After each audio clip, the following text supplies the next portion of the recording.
Hi there, wig lover. This is Heather from CysterWigs.com, and today I'm bringing you a very popular Revlon shag.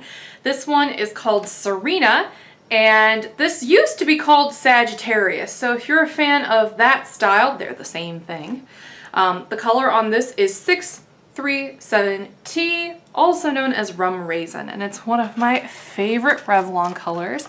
I think it's beautiful. Now, I don't have any artificial light on this wig whatsoever because it was put in kind of a like more red cast on it than it actually has. So if the video is a little dark, my apologies. I just wanted to show you what it looked like in the very slight amount of natural light that's actually coming in through this window. So hopefully we'll get a little bit more as I talk, God willing. And then you'll actually be able to see more of the highlights and tones. I just didn't want you to think that this was really super duper red, because it's not. It's more of a brown, but it has a lot of that natural dark auburn brown throughout. So it's a very beautiful reddish brown overall.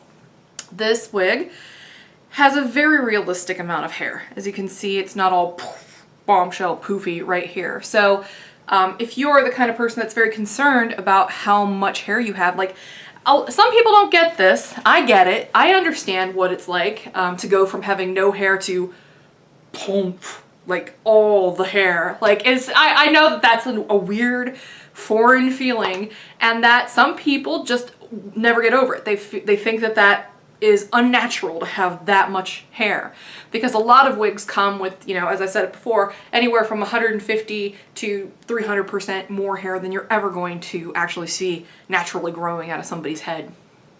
So this wig is one that will not need thinned at all. I'm not saying that there is an inadequate amount of hair. It's 100% has to do with how the hair is cut.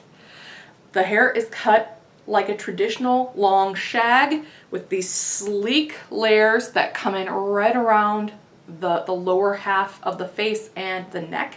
Very slimming. And, you know, this is not the kind of style that lends itself to poof on the sides, you know, which is great. I think that for people who are in the market for something kind of sleek and layered and sexy that isn't an overwhelming amount of hair, or if you have a small frame and those huge wigs just don't look appropriate on you, then by all means give this one a shot. It's a very nice, moderately priced wig because it has a permateased cap.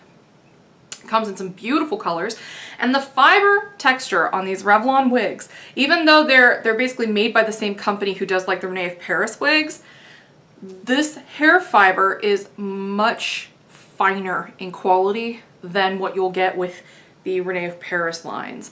And by that, I'm not saying it's better. I'm saying that the diameter of the fibers is smaller.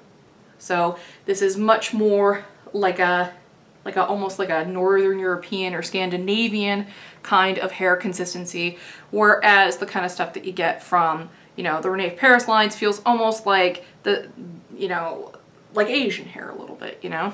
Which makes sense because those lines started in Japan. I'm gonna zoom in on the color really quick because I would really like for you to see how beautifully blended these highlights are with the base shade.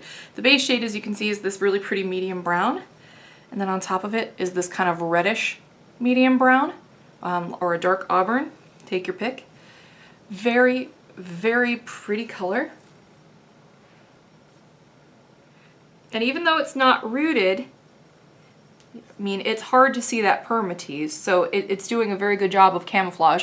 And if I duck down to try to see if any flyaways are popping up, a couple, but nothing major. So that is a very nicely done permatease top.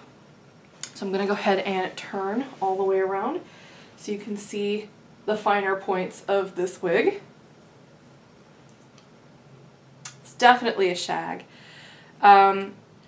So the front, this fringy bang, can be worn down. It's 4.75 inches. I like to sweep it to the side, but it's up to you. And you could always trim it if you wanted to have like I would recommend having a fringe bang cut into it.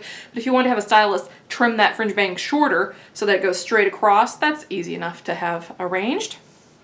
The crown is 5.75 inches down. The back and sides, well, it says from the manufacturer specs that they vary in length, and that's just because it's a shag. So just assume that it's going to get like the layering is short, you know, and then gradually choppy, razored, goes all the way down to 13.25 inches at the nape.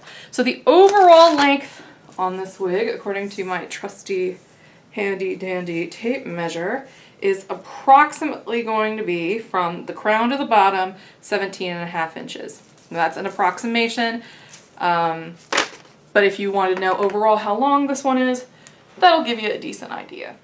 So here's the back. It moves beautifully. This hair, this Revlon hair, is lovely. It does have a similar level of shine to their Nave Paris wigs, which means it's got a little bit more than, say, you know, Jon Renau, or way more than Estetica, because Estetica fibers don't have much of that anti-static coating. But I think that the fibers feel beautiful, that they're lightweight, and I actually prefer finer in diameter fibers. And so I really like these Revlon wigs for the most part. I mean, with the exception of Tegan, which I was very adamant about, you know, most of them are beautiful. And this one is very well done. I'm going to scoot back a little bit so you can see some more of these layers. And you can fluff it up a little bit more if you like. But as I mentioned earlier, this one is going to be sleek and with a natural amount of volume regardless of how much you play with it. So I'm going to go ahead and take this one off now so you can see the interior of the cap. Well, nothing surprising here. It is completely permateased on the top, but open, which is awesome. And it is only permateased at the top, so nothing back here. Very, very, very stretchy open wefts in the back here because they employ a similar technology to what Raquel Welch's memory caps use. Believe it or not, it's a double-banded reinforced kind of elastic as opposed to a single band. That helps allow the wig to stretch more and more quickly, so that way it'll better accommodate your head. Another nice feature of this particular wig is that it has these Velcro adjusters in the back. I prefer the Velcro adjusters, so I always like it when a wig has that. And it has a little bit of felt here at the nape to accommodate that. Nothing special here at the ear tabs. You see a little bit of the hair has been threaded on top of that. And you get a little bit of soft felt here right at the headline to hairline to make it a little bit more comfortable. Here is the tippy top of that wig. Pulling no punches with that permatease, but it's still very well done. I don't think this is a wiggy looking wig at all. I think it's a beautiful cut. And then here is the back. Now I personally am not much of a shag wearer. I tend to be more of like a bob kind of gal. But I like this particular shag. I think it's very flattering, and I think that this one will work for a wide range of people because it's so sleek. Whereas some of the shorter shags tend to be really poofy, and I don't always know if those are really working for me. But this one I think is very pretty, and I think that this one will look great on a larger swath of people than some of the poofier ones. So it's easy to put on. It stretches beautifully. You can see that bang wants to come down. And it's pretty easy to get it into place. Voila! So this has been the Serena wig by Revlon in the color Rum Raisin, also known as 637T. Yes, okay, I got that right. And so, beautiful color, but they have a bunch of beautiful colors. Some of them are very vibrant and some of them are natural. So if you have any questions, just shoot me an email and I'll let you know my opinion on those. But other than that, thank you for watching and I hope you have a great afternoon. Bye-bye.